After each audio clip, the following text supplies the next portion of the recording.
¿Qué tal? Me presento, yo soy el maestro Juan Sergio Aarón Campos Reynoso. Soy especialista en mediación y métodos alternativos de solución de conflictos por la Universidad Nacional Autónoma de México.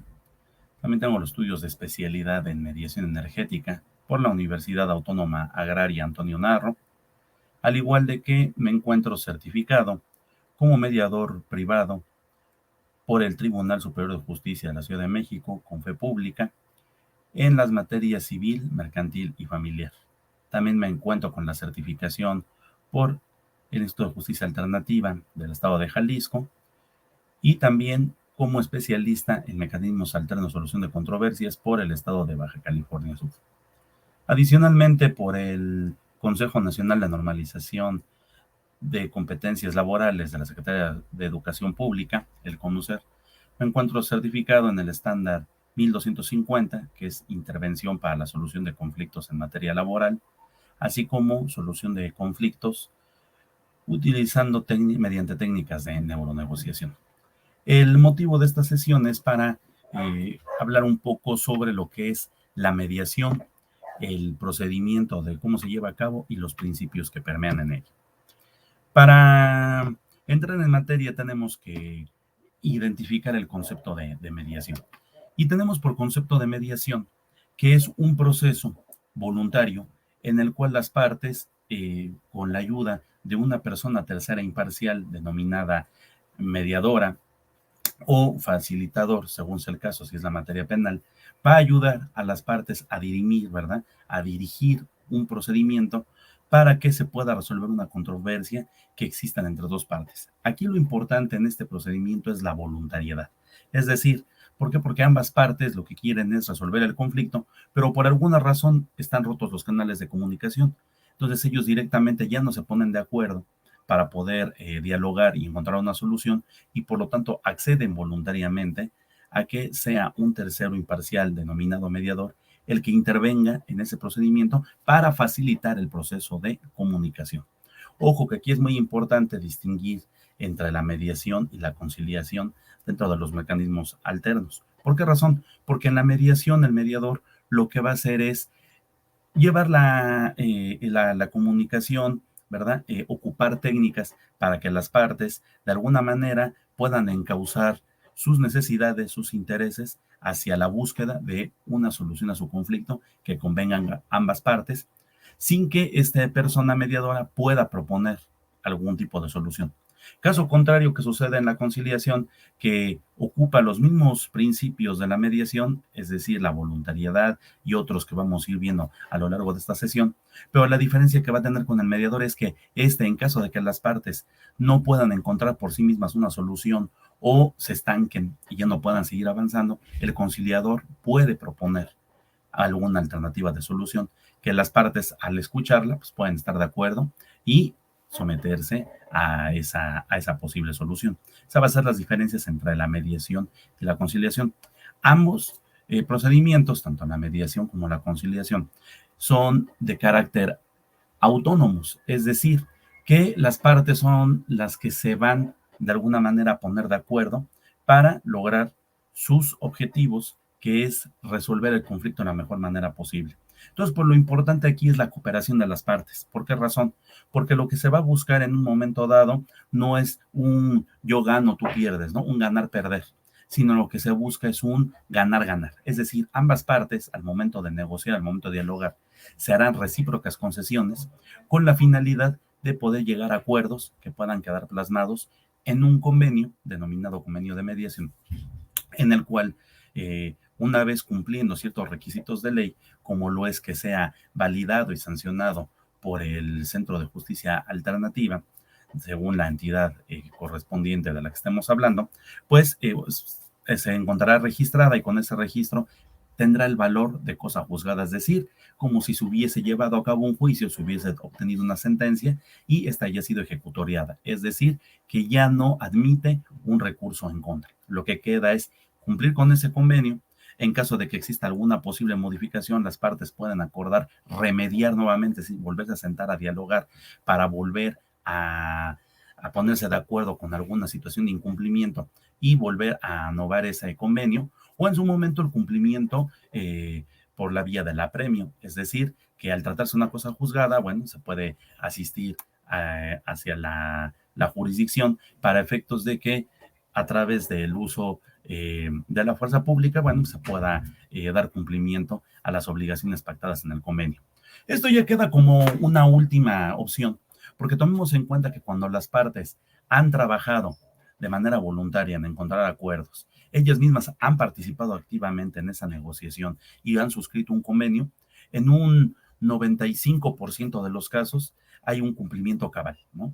Muchas veces los incumplimientos pueden ser por causas fortuitas o de fuerza mayor, pero se sobreentiende, y es una de las grandes ventajas que tiene la mediación, que como las partes, como les digo, estamos bajo un principio de cooperatividad, y es decir, ambas partes ceden en algunas cosas para obtener un beneficio mutuo, es decir, es una cooperación, un ganar-ganar. Por ende, el cumplimiento generalmente es voluntario. Entonces, no hay necesidad de acudir a la jurisdicción para hacer valer ese convenio por la vía del apremio. Entonces, tenemos entonces que la mediación es efectiva porque va a fomentar el diálogo entre las partes, va a tratar de restablecer el tejido social roto que se pudo haber dado dependiendo de una situación que haya generado conflicto, y obviamente también va a permitir que las partes dialoguen en un ambiente de igualdad, en la cual se reconozcan mutuamente sus necesidades, sus intereses, y en base a ellos puedan precisamente proponer alternativas de solución que, analizadas en conjunto con el mediador, puedan ser las más viables para que se conviertan esos acuerdos en cláusulas que estarán establecidas en un convenio, que ese es el resultado final del procedimiento de mediación. Tenemos así entonces que las ventajas de la mediación va a ser, en un primer momento, la reducción en gastos judiciales, va a ser mucho más económico porque, bueno, muchas de las veces un litigio puede durar años, ¿no? Generalmente no son meses, pueden ser hasta años para que se reduzca. En cambio, una sesión de mediación puede ser en una, dos o en tres sesiones, que puede variar de 1 a 2 horas según sea el caso, según la complejidad del asunto. Pero imagínense que en una sesión de 2 horas o en tres sesiones de 2 horas, si fuese el caso, se resuelva un conflicto, un problema, que si se fuera en la jurisdicción pudiera tardar hasta 1 año o 2 en resolverse, lo cual reduce obviamente tiempos, el desgaste emocional y sobre todo los honorarios, ¿no? Que tendrían que invertir las partes en contratar un abogado para poderse llevar a cabo un juicio como tal. Obviamente también en esta reducción de gastos también obviamente se reduce el tiempo. ¿Por qué razón? Porque como les digo, ¿no? Ya no se extiende en el tiempo, sino que se vuelve más concreto porque, como les digo, se privilegia la voluntad de las partes en resolver su acuerdo. Otra ventaja que tenemos es el control sobre quién resuelve el conflicto. ¿Por qué razón? Porque ¿quién lo resuelve? Pues los mismos participantes, las mismas personas que se encuentran en el conflicto. Es decir, ya no someten su controversia a manos de un tercero imparcial como lo sería un juez, y que él va a resolver en base a las pruebas o a lo que le logran acreditar. Aquí no, en la mediación las partes pueden hablar libremente, vamos a ver cuando vemos los principios, como la flexibilidad, que no hay términos, no hay plazos legales, no hay términos forzosos, no se prueba nada, no tienen que probarse nada porque el mediador no es un juez, no es un árbitro, él no va a decidir, él no va a sentenciar, lo que va a hacer él es un canal de comunicación que va a permitir a que las partes se comuniquen libremente. Entonces, esta flexibilidad permite que las partes puedan hablar, puedan sentirse en confianza y que obviamente ellos sean los que resuelvan el conflicto. Por eso les decía la efectividad de la mediación, es decir, como ellos van a proponer sus acuerdos y lo están haciendo de manera voluntaria, por ende el cumplimiento será voluntario. También otra de las ventajas es el aumento de la intervención de las partes. ¿Por qué razón? Porque permea aquí un principio de equidad. ¿En qué sentido? En que el uso de la palabra es igual para las partes. O sea, una parte habla, la otra guarda silencio, toma notas, y cuando se le usa la palabra puede de alguna manera hacer contestación a lo que ha dicho la otra parte, y se hace un diálogo de manera respetuosa y afable. Es lo importante, ¿no? Que el canal de comunicación no se rompa, al contrario, que fluyan las ideas y el diálogo, ¿no? Entonces, por eso es que el mediador también tiene que ver que las partes, obviamente, no exista un desequilibrio, ¿no? Que evidentemente a lo mejor el que tenga más poder de carácter económico o socialmente, o que se encuentra en algún grupo en situación de vulnerabilidad, pues eso permita que se encuentre en un desequilibrio, ¿no? O sea, el piso debe ser parejo para las partes a la hora de negociar. Y obviamente también otras ventajas es que da un potencial para resolver los conflictos o la problemática planteada de manera creativa. ¿Por qué razón? Porque vamos a ir viendo que dentro del procedimiento habrá una etapa en la que le denominamos como de lluvia de ideas, ¿no? Las partes pueden proponer cualquier alternativa de solución, ¿verdad? Cualquier propuesta.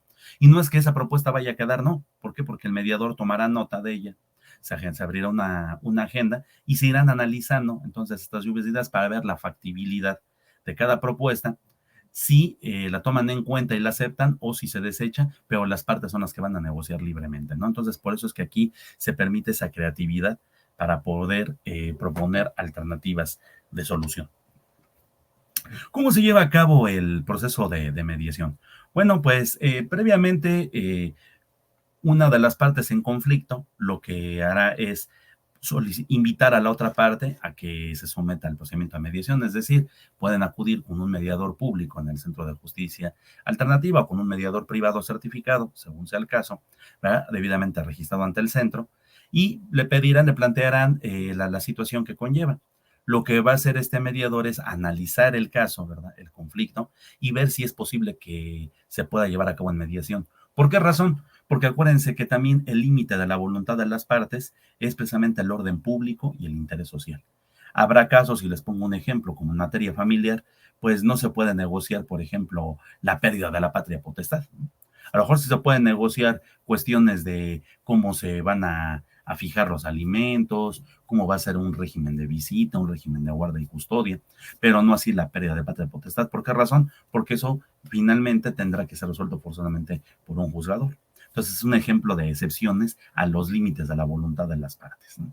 O también, como poner otro ejemplo, no sé, pues sí, bueno, a cambio de un objeto de mayor valor, voy a renunciar, por ejemplo, a una pensión alimenticia. No se puede, ¿por qué? Porque transgrede el orden público, el interés social. Entonces, eso es lo que va a ver la persona mediadora, ver si de entrada el conflicto es mediable y si está autorizado a poderlo llevar mediante ese procedimiento.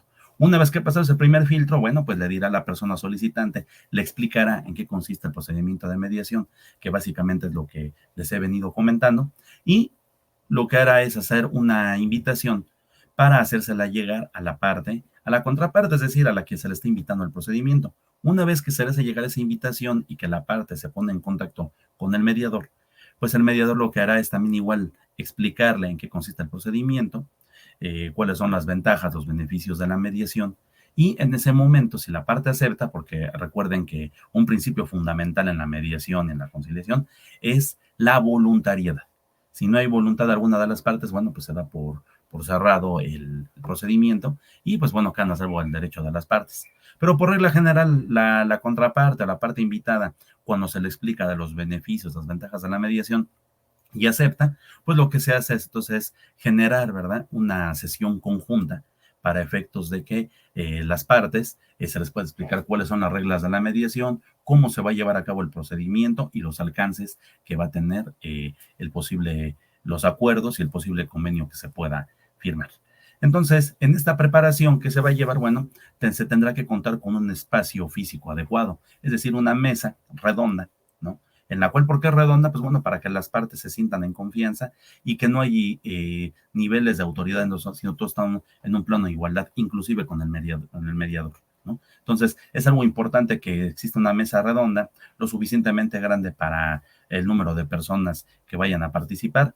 Recordemos que pueden ir los mediados, inclusive asistidos de persona de confianza o de su representante legal o un asesor jurídico, con la salvedad nada más de que estas personas de confianza, este asesor jurídico, no puede intervenir en la sesión, es decir, puede estar escuchando y en algún receso que soliciten o que se decrete, bueno, ahí podrá asesorar a la parte a la que está apoyando, pero en el proceso de mediación los únicos que van a hablar y los únicos que estarán dialogando serán precisamente los mediados, es decir, el solicitante y el invitado. Y entonces este espacio físico, bueno, deberá estar debidamente iluminado, debidamente con condiciones de ventilación adecuadas y contar también con el material adecuado, o sea, sillas, hojas de papel, lápices para poder tomar notas, porque es importante que existan en el centro de la mesa lápices y hojas, para que se evite el interrumpir el uso de la palabra, ¿no? Muchas hay personas que dicen, híjoles, es que necesito hablar porque si no se me olvida la idea. Bueno, pues la invitación será de que mientras una parte está hablando, la otra debe guardar silencio y escuchar por respeto a la parte que está hablando, y si tiene que hacer algún tipo de anotación, bueno, la puede hacer en esa hoja de papel, y en el momento que pueda tener uso de la palabra, pueda expresar esa idea y no se le vaya, ¿no?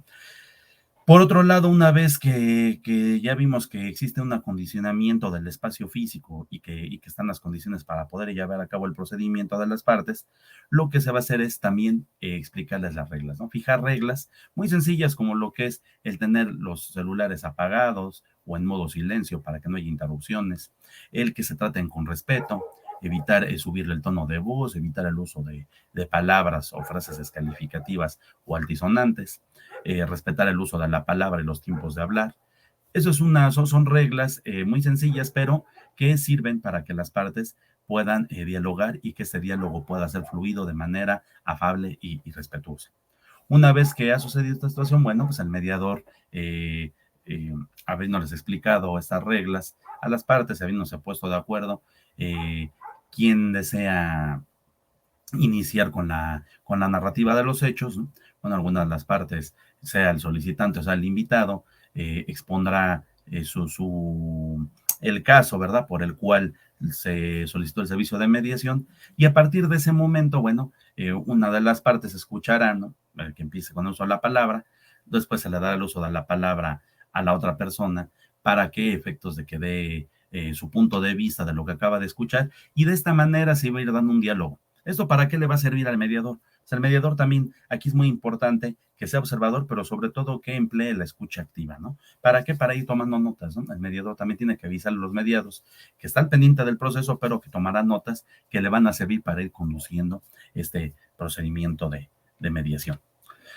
Eh, el tomar notas también va a ser muy importante, porque este también va a servir como guía en un futuro para hacer una agenda y para promover la lluvia de ideas entre las partes.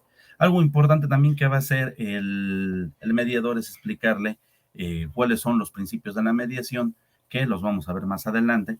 Y dentro de esos principios, uno fundamental es el acuerdo, es el de confidencialidad. Es decir, que las partes se pueden sentir en libertad de poder expresar cualquier circunstancia en ese procedimiento, en el entendido que ninguna de las partes ahí presentes podrá difundir lo que se habla en la mediación, es decir, lo que se habla o se charla dentro del procedimiento de mediación ahí se queda. No puede ser utilizado para las partes ni a favor o en contra, si es que no llegan a un acuerdo para ocuparlo en un litigio, y obviamente también ninguna de las partes puede, incluyendo el mediador, puede ser testigo de una o de otra sobre lo que se haya hablado en la mediación. La única excepción que marca la ley es que, bueno, si derivado de lo que se manifiesta, evidentemente haya la comisión de algún tipo de delito de alto impacto o algún delito que se tuviese que hacer con de la autoridad, bueno, será la única excepción ese principio de confidencialidad. Pero al no ser así, pues bueno, las partes estarán obligadas a no difundir lo que se habló dentro del procedimiento. Y para asegurarnos de que eso sucede, pues se firmará un acuerdo de confidencialidad, en el cual todas las partes que estuvieran presentes, incluidas personas de confianza o asesores jurídicos, si fuera el caso, tendrán que firmar ese acuerdo, comprometiéndose a no divulgar la información que se generó dentro del procedimiento de mediación. Tenemos entonces que una vez que se han expuesto los motivos que los llevó a solicitar el procedimiento de mediación, que de alguna manera el mediador, ¿verdad? Ya ha escuchado a las partes, pues tiene que fijar cuáles son las posiciones de ambas partes, es decir, qué es lo que están peticionando, ¿no? Y qué es lo que la otra parte está dispuesta a ceder o no. Entonces, aquí vamos a ver cuáles son sus posiciones, cuáles son sus necesidades y cuáles son sus intereses. ¿Cómo vamos a identificar estas necesidades, estos intereses, esta posición sobre la que está versando el conflicto? Bueno, pues a través de técnicas y habilidades que tendrá que aplicar el mediador durante el procedimiento. Es decir, lo hará mediante preguntas, ¿no? Que pueden ser preguntas cerradas o abiertas, circulares, ¿no? Esto con la finalidad de aclarar puntos de vista. Les reitero algo que les había comentado previamente, realizar una escucha activa para tomar notas, crear un ambiente de confianza, de empatía. Obviamente, permanecer neutral con las partes, ¿no? Es algo importantísimo en la mediación y en el mediador, ¿no? Que se basa en un principio de neutralidad, es decir, no inclinar sus preferencias hacia alguna de las partes, o porque si no, entonces ya estaría perdiendo esa objetividad e inclusive esa imparcialidad, ¿no? El hecho de que, inclusive, ¿no? En la mediación privada, el hecho que alguna de las partes incluso fuese a pagar el procedimiento de mediación, no significa que entonces se tenga que estar del lado de la parte, ya sea solicitante que pagó el procedimiento. Lo más conveniente sería que ambas partes, en el caso de la mediación privada, pagaran en partes iguales los honorarios del mediador privado. Pero si no se diera el caso, no significa que la parte que va a pagar pueda tener una ventaja sobre la otra, ¿no? Porque debe haber un principio de imparcialidad. Una vez que se ha hecho eso, entonces esa narración de la problemática, bueno, pues lo que se va a hacer es generar un vínculo comunicacional, es decir, establecer los canales de comunicación que se encuentran rotos entre las partes mediante el fomento al diálogo respetuoso y que las partes tengan esa confianza de poder hablar, de poder reconocerse diferentes situaciones que se vayan dando y para que puedan proponer posibles soluciones al conflicto, haciéndose recíprocas concesiones, es decir, ceder algunas partes de sus intereses, ¿no? Y viceversa. Y obviamente que ya cuando se ha generado este ambiente de empatía, bueno, pues el mediador tendrá que ocupar un lenguaje asertivo, es decir, tendrá que en todo momento ir filtrando, ¿no? Si empieza a ver dentro del procedimiento que se empieza de alguna manera a ver descalificaciones, se empieza a ocupar un tipo de lenguaje de forma altisonante o que empieza a descalificaciones, bueno, pues a través de un parafraseo, lo que hará el mediador es precisamente retomar la idea dicha por la otra parte, pero quitándole la connotación negativa. También hará resúmenes, ¿no? Para ir acotando los temas y que no se dispersen, ¿no? Seguir sobre el objetivo central del objetivo. Esto con la finalidad de que se pueda fijar una agenda de los conflictos que se tendrán que resolver en esa sesión para pasar a la fase de generación de ideas y cierre, es decir, esta lluvia de ideas que les comentaba, ¿no? Una vez que se han detectado las necesidades e intereses, bueno, pues la lluvia de ideas no es otra cosa más que generar opciones de solución, es decir, que las partes propongan qué estarían dispuestos a ofrecer o qué estarían dispuestos a ceder con tal de resolver el conflicto de una forma que ambas partes les satisfaga, que ambas partes queden satisfechas. Esto con la finalidad de que esos acuerdos puedan volverse en cláusulas y puedan quedar plasmados en un convenio de mediación. Por eso es importante que en esa lluvia de ideas el mediador tome nota de ellas, las escriba en un pizarrón o en un rotafolio, con la finalidad de que en base a esa agenda y esa propuesta de lluvia de ideas se vayan analizando una por una y se conserven las que sean viables y se descarten las que sean no viables. Esto con ayuda siempre de los mediados, que serán los que estarán a favor o en contra de aceptar un posible acuerdo a esa lluvia de ideas. Y una vez que se han seleccionado estas opciones, ¿verdad? Estas propuestas, bueno, pues lo que se va a hacer entonces es que eso se van a convertir en acuerdos. Estos acuerdos se convertirán en cláusulas, ¿no? Que van a ir en un convenio, esto la realizará el mediador. Estos acuerdos hechos por las partes pasarán a un lenguaje jurídico, es decir, las hará a manera de un clausulado que va a estar inserto en un convenio donde las partes obviamente van a hacer declaraciones en las cuales hay identificación de las partes, donde hay su reconocimiento de personalidad, se plasmaron los acuerdos, el clausulado, ¿no? De cómo es que se va a llevar a cabo el cumplimiento de esos acuerdos, plazos, términos, condiciones.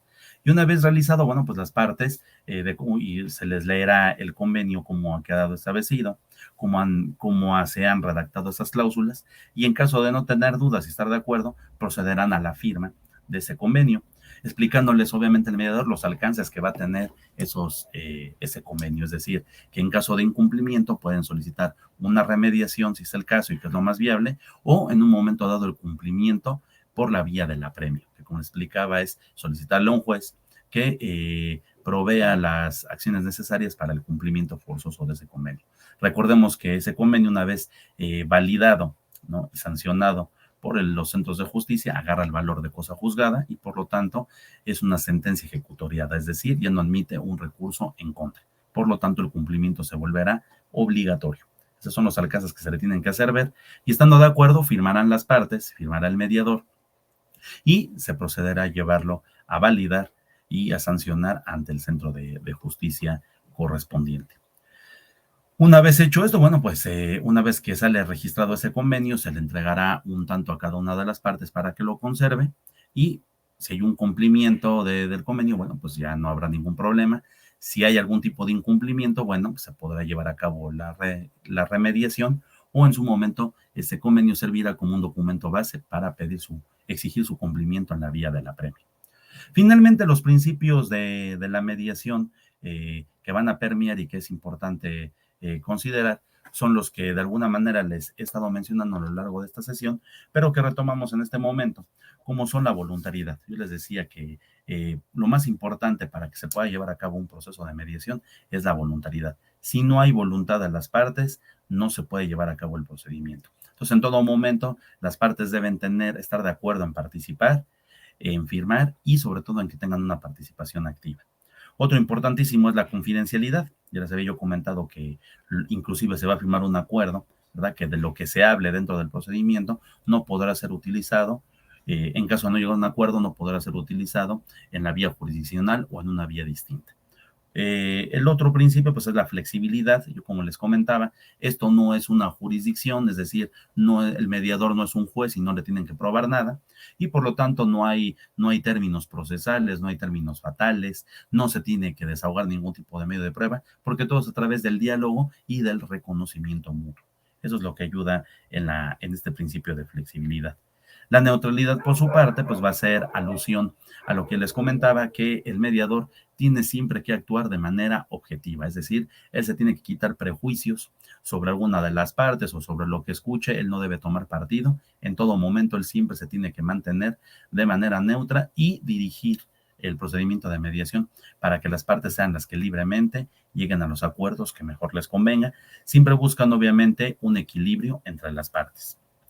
Vamos a tener el principio también de imparcialidad, que como les comentaba, no porque una de las partes incluso haya pagado, en el caso de la mediación privada, haya pagado el procedimiento, significa que el mediador tenga que estar a favor de una u otra parte. Él siempre se tiene que mantener imparcial y las decisiones que se tomen van a ser las partes y únicamente el mediador, como les digo, va a ser un facilitador del proceso de comunicación y para la elaboración de los acuerdos, que es lo único que va a verificar que esos acuerdos no contravengan el orden público ni el interés social.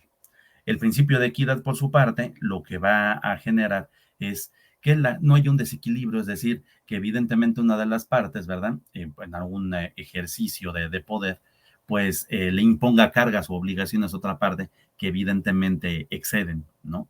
Lo que, lo que se está pidiendo, ¿no? Y que la otra parte, por miedo, por sumisión, por algún otro tipo de circunstancias, pues acceda.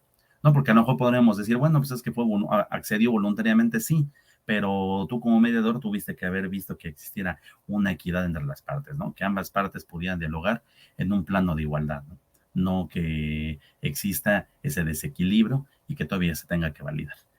El otro principio es la legalidad. Este principio de legalidad lo que nos dice es que precisamente todos los acuerdos, todo el actuar, tiene que estar apegado al marco jurídico, es decir, a las leyes de justicia alternativa de la entidad y a los códigos que rijan el procedimiento, sea en materia civil, mercantil, laboral o familiar, ¿no? Entonces, en un momento dado, el límite de la voluntad de las partes, como se los he dicho, es el orden público y el interés social. Si no se contraviene eso, se puede pactar libremente lo que se desee en el procedimiento de mediación. Otro principio es la honestidad. La honestidad lo que nos va a decir es que el mediador tiene que actuar con probidad, es decir, si conoce alguna de las partes, si tiene algún interés en el asunto, pues bueno, debe excusarse de conocer. No se vale ser mediador y parte a la vez, ¿no? Es decir, soy el asesor jurídico de una de las partes y en este momento me convierto en mediador con la finalidad de obtener un beneficio para mi cliente, porque entonces ya estaríamos violando este principio de honestidad.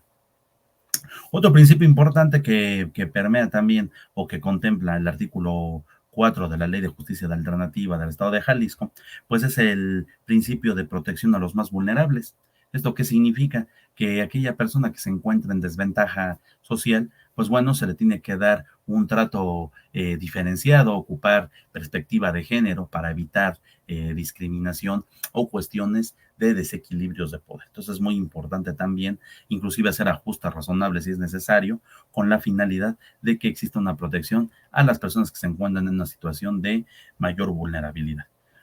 El principio de economía, como se lo decía desde un principio, ayuda a que el procedimiento se lleve de la manera más rápida, se resuelve de la manera más pronto posible, en el menor número de sesiones y sin realizar gastos excesivos que podría llevar en la jurisdicción.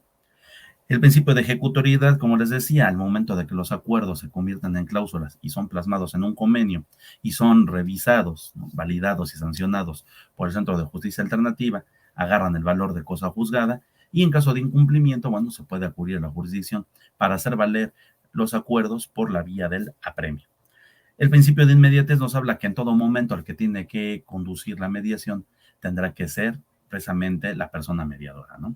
No se vale decir, bueno, ahí ustedes platiquen, nota, yo vengo y regreso, no. En todo momento tiene que estar presente porque él es el que debe conducir el procedimiento para que las partes puedan solucionar de manera pacífica y eficaz su conflicto o controversia. Tenemos un principio también de informalidad que se basa precisamente en la flexibilidad, es decir, no hay formalismos, no hay cuestiones, solemnidades que se tengan que cubrir para que tenga validez los acuerdos a los que se lleguen, porque las partes son las que de alguna manera van a dialogar de manera libre, ¿no? Esa es una de las grandes ventajas que da la mediación respecto a acceder a la jurisdicción, ¿no? Donde ahí sí hay requisitos, hay términos y hay formalidades que se tienen que llevar a cabo. La accesibilidad, bueno, pues permite que cualquier persona, ¿verdad?, pueda acudir a estos mecanismos alternos sin importar algún tipo de categoría sospechosa que pudiese existir, es decir, condición social, económica, raza, sexo, religión, identidad de género, o sea, todos por igual pueden acceder sin discriminación alguna. Esto nos dice el principio de accesibilidad. Y este principio de alternatividad, pues se refiere a que se tiene derecho, ¿verdad?, a que las partes se puedan poner de acuerdo, sean ellas las que resuelvan su conflicto de manera pacífica, sin necesidad de asistir forzosamente a la jurisdicción, y como les decía, que sea un juez el que mediante una sentencia resuelva el conflicto, generando siempre un sentimiento de injusticia. ¿Por qué? Porque el que gana dirá, pues, se me hizo justicia, pero el que pierde va a decir, no se me hizo justicia, y entonces va a generar siempre un sentimiento de inconformidad. En cambio, al ser las partes las que se pusieron de acuerdo y ellas mismas son las que resolvieron su controversia, pues obviamente le darán ellas mismas legitimidad al procedimiento de mediación y por ende eso permitirá que lo cumplan de manera voluntaria. Yo les agradezco mucho su atención y de verdad que yo les recomiendo que se formen como mediadores, que participen en esta cultura de paz para que se siga difundiendo los métodos alternativos de solución de controversias y que esto permita que en este país, ¿verdad? Se dé un cambio, ¿no?, de paradigma y que no todos los problemas queramos resolverlos en la jurisdicción, sino que también conozcamos estos mecanismos y los podamos aplicar, porque como hemos visto, son los que de alguna manera ayudan más a las personas, legitiman más el acceso a la justicia y además ahorran tiempo, dinero y esfuerzo. Les agradezco mucho, que tengan una excelente noche y pues gracias por su atención.